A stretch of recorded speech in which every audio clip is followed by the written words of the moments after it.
Hello, my name is Tanya. Sometimes I make things. Sometimes I make things on YouTube.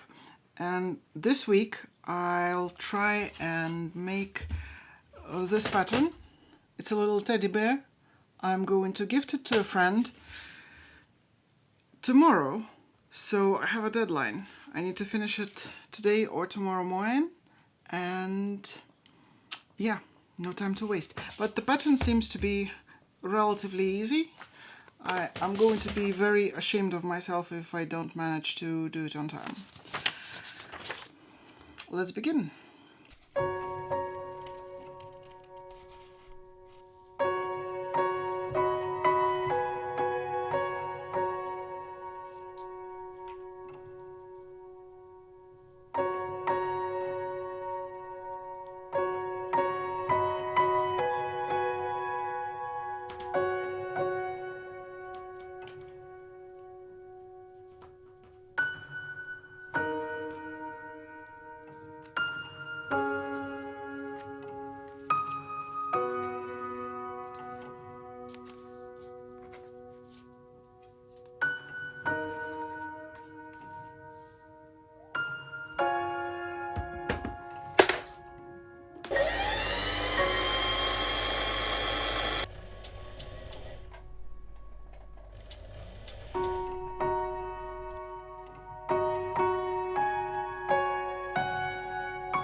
I started thinking about sewing machines and hand sewing because obviously I've decided not to use a machine for this project because it's more difficult to do it with a machine. And theoretically, it's a good idea to practice working on a machine and get better at it and maybe be able to do fiddly things on a sewing machine. But I'm going to waste time and material if I do that, and I don't have a lot of time. I do have material to waste, but doing things by hand means that I'm going to do it right the first time. And there's nothing wrong with hand sewing. The seams aren't worse because they are made by hand. There's kind of this almost idea that machine sewing is always better than hand sewing, but it's not. It's just faster, and there are certain seams like a zigzag stitch that you cannot easily do by hand. But for the most part, in traditional sewing, if you're not doing stretchy fabrics, you can do everything by hand and you'll be golden. It just takes time. And I've noticed that sometimes when we're trying to make a shortcut of some kind, it can backfire and end up costing us more time. Like, I do graphic design for a living, and there are usually, technically, different ways to do a thing when you need to do a thing. And sometimes there's a fast way and a proper way. It kind of changes all the time, but things like tracing an object on a photograph used to mean that if you want to do it properly, you should use a pen tool. Now you just use the power of magic to press a button, and most of the time it works. But sometimes you still have to go back to the old ways and do it slowly.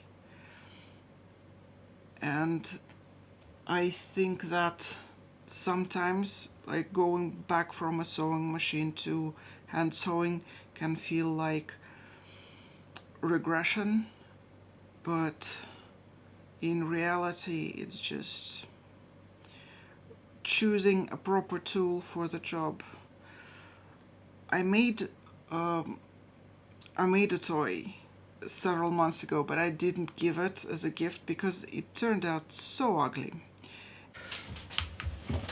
I made this dinosaur. It's crooked. It's beautiful. The fabric is beautiful. It's right here, the seam is jammed. I don't know. Those spikes are too small. And could have been better. Could have been so much better. If only I didn't take a shortcut. There you go.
Hello, it's the next day and here's the finished thing. It's a little teddy bear. I'm really happy with it. I was trying to add a little tail, but I had to cut it off because it was slightly off center and it bothered me a lot. What have we learned today? First of all, technology isn't always the answer, and sometimes low technology solution works better. This thing took me maybe a couple hours, maybe 3. It wasn't too difficult, even though I was doing everything by hand, and I probably would have gotten a worse result with a sewing machine. I don't mind doing hand sewing, I've realized, if it makes the project better. However, I hate it if it's just slowing me down and doesn't do anything for the betterment of the final thing. So, technology isn't always the answer. Slowing down can be a good tactical decision, and also making toys is really fun. I'll see you next week with something else.